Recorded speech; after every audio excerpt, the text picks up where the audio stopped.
Welcome to the intersection of technology, cybersecurity, and society. Welcome to ITSPmagazine Podcast Radio. Join us on our journey into the past, the present, and the future as we explore the relationship between technology and humanity. Together, we are going to find out what it means to live in a society where everything is connected, and the only constant is change. Knowledge is power, now more than ever.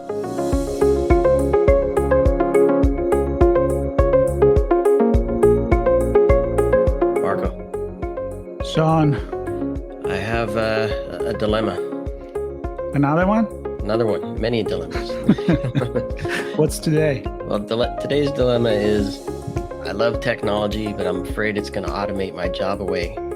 But I need technology so I can succeed in my role and prove that what I'm doing is valuable for the business. So I don't know how to They call it Catch-22. They wrote a book about it.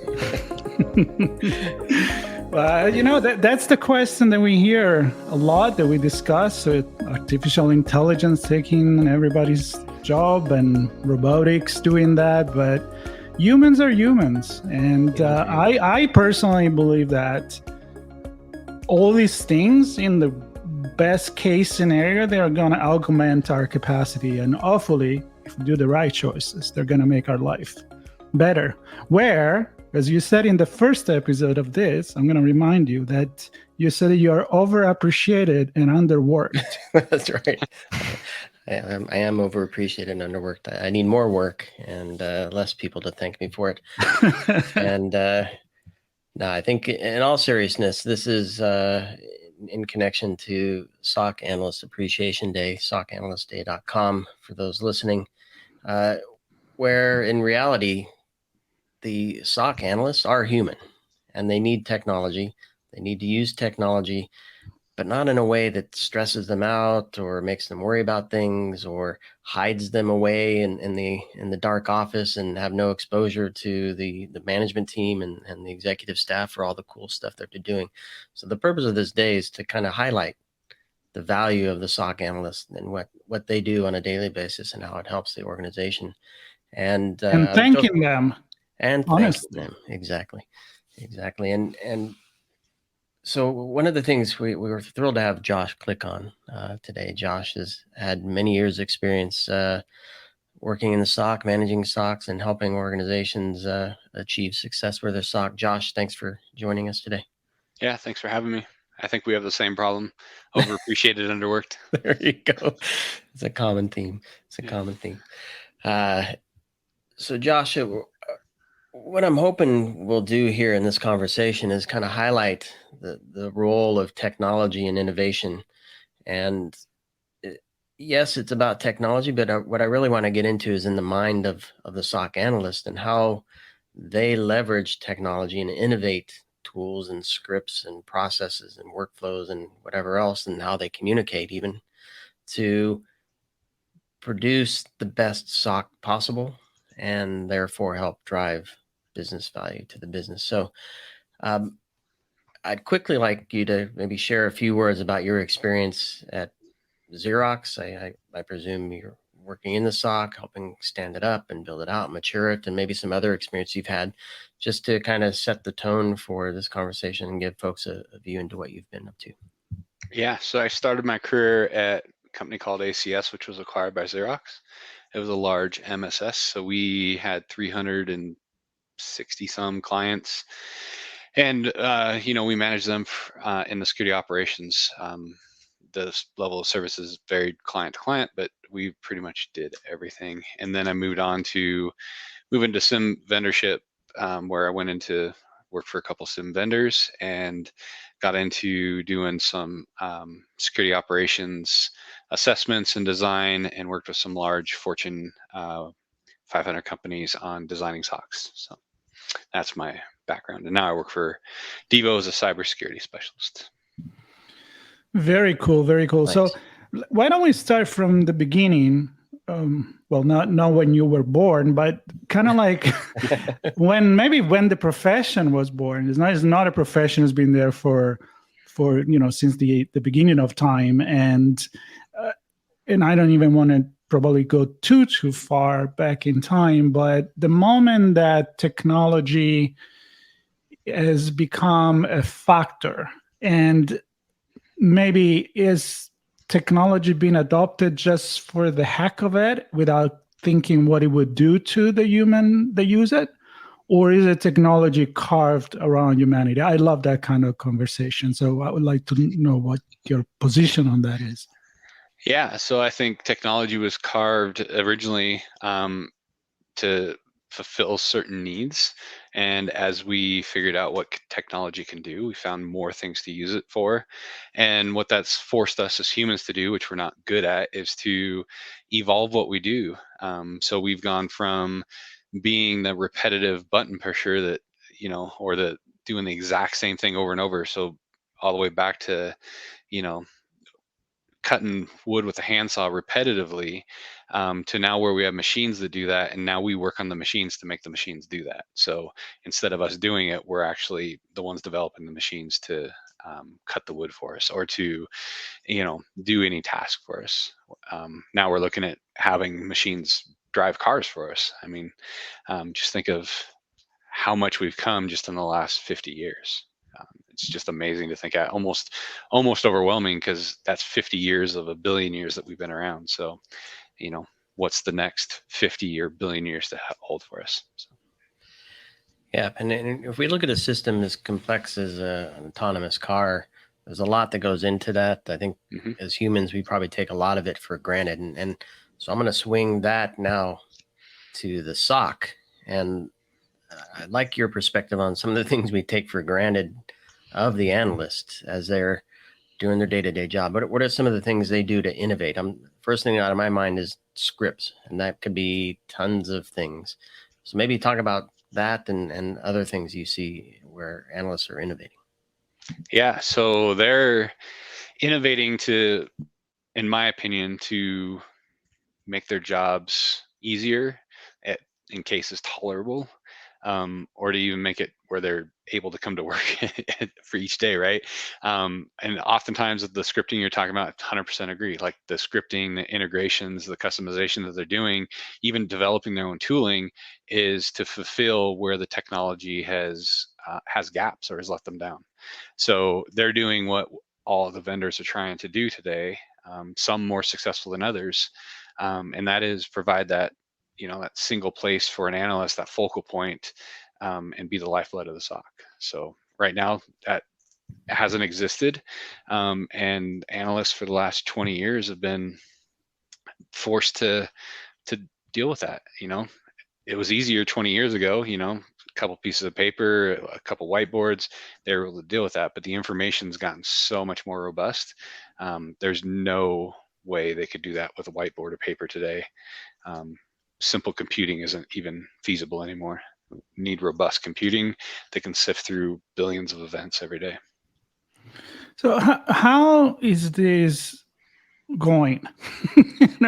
So this is how it started, this is how it's going, and this is where it is going. And my point is, are we in that transitional moment where maybe it's not making the analyst life easier? I mean, maybe more effective, but how about on the mental health level and the burnout and all that thing that we hear a lot? I mean, is it helping or is it making things worse? In some cases, both. I think it's just humans do not want to change. So in order to get better, we've got to be able to change. So that's one challenge, right? And then the second challenge is we've got to solve the problems of yesterday so we can tackle the problems of today and tomorrow. Yesterday's problems as an industry still are not solved. We still are not good at managing data, presenting it to analysts in reasonable formats that they can make quick decisions on. In fact, a lot of things analysts do are super repetitive that at this point probably should be automated. We're looking at talking about artificial intelligence. We don't even need artificial intelligence to tackle some of these repetitive tasks the analysts are doing today. And I think once we do that, then we're going to allow the analysts to grow. We're going to find that they're able to do much more than what they're allowed to do today. So is it a a right of the analyst, or is it an expectation of the analyst that they innovate or burn out? If those are kind of the polarizing, if technology and innovation and them building an environment that they can at least be somewhat comfortable in is one extreme, and the other is we're not going to fund you with the tools and the technology, and we're not going to give you time to innovate to make your life easier. Where does the analyst fit in the middle of that? Is it a right to have this ability, or is it an expectation that they just burn out? Yeah. So from an analyst point of view, I think in a lot of cases it's survival. But from a business point of view, right, is where do you want to focus your attention? Do you want to focus it on constantly having analysts burn out and replacing the analyst, which we know is a costly endeavor every time you have turnover? Or do you want to focus more into the technology so that you have less turnover, you're able to develop the analyst, they learn from your environment, and then ultimately make better decisions once the rubber meets the road, so to speak? And do you see, in your experience, do you see organizations, I'll put it a different way, what's the impact you see when organizations give space and make the investment in the analyst to make the decisions on how and where to innovate and leverage technology? Yeah, so about 6 or 7 years ago, I helped design a security operations center for a company that had extremely high turnover. They were a Fortune 50 company. They had extremely high turnover, and we helped develop the processes and helped identify the technologies they needed to bring in. And it wasn't even anything remotely capable of what's out there today. But once they put more focus around helping the analyst, making their life a little better, and then just providing some simple basic tooling around that so that they were not doing the same mundane task over and over and over, just a little bit of automation, and then also doing some job rotation. Some of the classic security recommendations that have been out there that are often overlooked, their turnover has gone from almost 100% turnover a year to where they're maintaining 75% of their staff year over year. So the analysts are much happier. They've also developed career paths within their organization for them. So they're finding that the analysts that were tier ones back 5-6 years ago are now either becoming managers, team leads, moving on to other parts of the organization. In fact, one of the guys I know has moved on to another organization and become a director. So, these guys are developing their careers as well. And it's helping make them more attractive for analysts, where before they were having trouble finding the talent. Now they have too much talent, they have to turn it away. Well, that's a good thing. Yeah. To a certain point. It is, yes. So what I like, Josh, to know here is, so we talk about technology as a way to make things easier, but from a business perspective, many times easier means more productive. And what is more productive for the business may not be what is best for the human in the machine. Let's put it that way. Yeah. So I love to talk about what can we do outside of the technology, or with some kind of technology that can help to really not just make them perform better, but to feel better. I'm thinking like the little things that remind you on your watch to stand up or breathe and meditate, or maybe get together with friend. I mean, I know this event on the 20th is going to have a yoga session. It's all soft things, soft skills, soft solution, but you know what? We're human. We need that stuff. So unless you get a robot that come and give you a massage while you're at the desk, you're going to have to do something yourself. So what's your experience on that? Hey, I kind of have one of those robots, by the way. There you go. Yeah. Share it. Yeah. No, so ultimately, I think that's why we're here, right? We got to show analyst appreciation. Exactly. We've got to help them strive to meet their goals, and in return, they'll help the company strive to meet their goals, right? It's a two-way street. It can't, a one-way street. It's just like a relationship. One-way relationships don't work very well. They're usually not very successful. The long-term relationships are bi-directional, and that's the way a company's relationship with their analysts should be. And you're right. Productivity is not always making the analyst's life easier directly, but having them. So I guess my analogy is I can spend 10 hours doing the task myself, or have a system that could probably do the same task in 10 minutes, right? So I guess it's all a matter of measuring that, and you're not going to be able to make every decision in favor of the analyst. There is a business after all, but having that open communication, showing their appreciation, and having the analyst help buy into that and give their input, I think are all keys to the success in this area. Because ultimately, it's a relationship. It's not a dictatorship. Yeah, it is a relationship, and I know my experience working at some large and small companies. When the objectives, the MBOs are formed, when there's a collaboration there, those tend to be better than when a manager says, "Here's what you're going to do."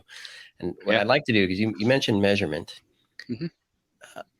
how does a manager work with the analyst to define objectives and not only support the business, but support the well-being of the analysts themselves?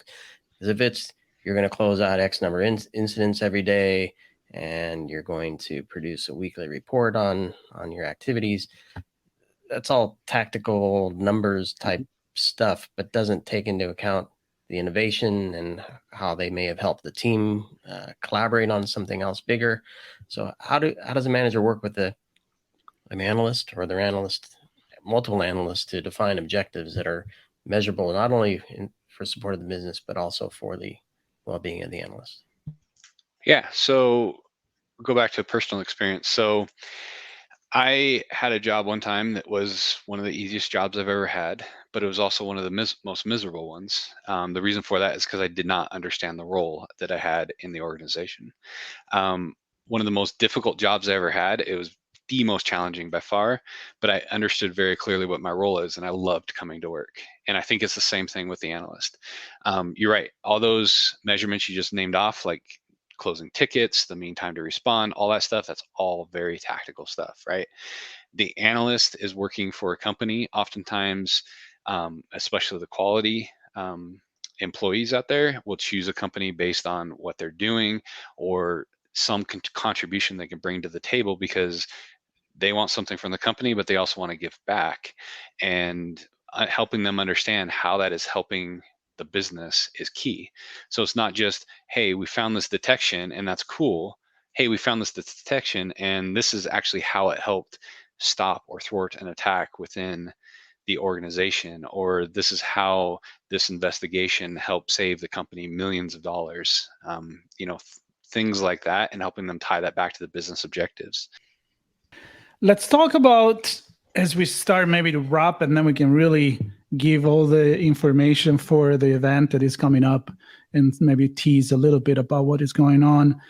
The role of technology in making not only the analysts more productive, but how to train the workforce. I'm assuming there is a lot in that can make this gap. Even if you said that now there may be even too many, but we in cybersecurity, we always talk about the gap in the workforce. So is technology helping to make better analysts, or just make their life better? So I think both. So I think it is presenting new challenges to the analyst, different challenges and more complex challenges. So they're not just sawing the same type of wood, same cut every single day over and over all day long. Now they're actually having to put some thought behind it. It goes back to the saying or that old wives' tale of idle hands, right? Idle hands are the devil's workshop. Is the more learning that you do, the more that you're challenged in everyday life, the more effective you'll be and happier you'll be as a human being. And I think that analogy actually plays very well and directly to what we see in analysts. The analysts who are the most miserable are the ones who have the same repetitive task all day long. There's no variety. They're not learning anything new. It's just the same thing. They're bored in their work, right? Regardless of workload's a whole nother factor to this. The ones that have unique situations they're dealing with, more complex situations, even though it's much, much harder and challenging, are much more happy because they are learning something new every day. They are being challenged, and they have the sense of accomplishment once they overcome that challenge or that hurdle that they have to get over. Yeah, and you know what I think in the past, and I go back to the division of work, Adam Smith, and how even at that time during the Industrial Revolution we were talking about alienation, right? When somebody does the repetitive task and it just doesn't fulfill their life with the work. And you brought the right example when you're like, sure, I may have the easiest job, but that doesn't make me the happiest person, right? So Yeah, I think exactly. I think having that vision is really important. And Sean, we're going to try to do something to bring that larger vision during this event, and it's a panel. And maybe you want to talk a little bit about that as we also wrap this conversation. Yeah, I'll touch on the panel, and then I also want to just kind of frame the overall event, because I think we touched on a lot of things here that I want to wrap with. But the panel is going to bring these elements from multiple perspectives. One directly from the analyst perspective, like we're doing here, but also with their manager, and also with the CISO. So somebody who's down in the trenches, folks that are managing teams, and then hopefully somebody who understands the value of security to the business that can connect all those dots. And it's a delicate balance across all of those points. And I'm excited to have a conversation to kind of figure out where those things line up together. Ultimately, to recognize the value of the work that the analysts are doing. Closing that ticket helps drive revenue in some way, or protect revenue in some way. And the better we can make that connection, I think the better chance we'll have supporting the analysts in the role that they have and the work that they're doing. And today's episode was all about, we use the word technology a lot, and I threw innovation in there a couple times. And I really want to pull on that innovation point, because it isn't just innovating with tech. I think it's innovation overall, and it's how we think, how we interact with each other, the processes we use, how we communicate with each other. And I know the event's looking at a lot of these aspects. So there's a comedian coming in to help us laugh. We need that. We need a break from the monotony and the pressures, and have a good laugh. So we're gonna have some comedy on the day to share. As Marco mentioned, there's the yoga. I mean, we need to innovate and find ways. And yoga may or may not be for everybody, but it's an example of innovating to help take a break from the seat, take a break from the keyboard, free the mind of things, and feel something different than closing ticket after ticket after ticket. So those two examples for me are signs of innovation that I think analysts should embrace, and managers should really help their teams find a way to innovate in those ways as well. So I'm excited for this event, Marco, and all that's going to happen with it. I'm thrilled to be able to lead that panel, to have that conversation. And I'm very, very happy that we had Josh on today to bring his experience directly, and also working with other teams and organizations. Yeah, and just to remind that is going to happen on October 20th. It's not just about our panel and the comedian and yoga, although that would be really fun. But there's also going to be other speakers, and it's going to be an event that is not all day long, but it's going to be reach of, I like to think it's going to be reach of humanity. So even if today we talked a lot about technology, that particular event is about giving some kudos to the people that do the job. And then we can thank technology other times. That's cool. Yes, so October 20th, SOCAnalystDay.com. Of course, we'll have stuff on ITSPmagazine as well to help lead you to the event. And finally, the last point I want to make, this is really about the analysts. So take a moment, either internally or publicly, and recognize your analysts for the work they're doing. And I believe there are even some e-cards and things like that you can advantage of to show that appreciation. Because not everybody's like Marco and I, and Josh, where we're all overappreciated and underworked. With a robot that is massaging her. Yeah, right. Yep. And then I wake up. All right, this was fun, Josh. Thank you so much for your time and leading us to this event coming up. Yeah, thank you guys for having me.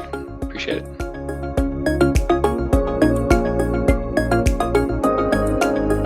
We hope you enjoyed this conversation. If you learned something new and this story made you think, then share ITSPmagazine.com with your friends, family, and colleagues.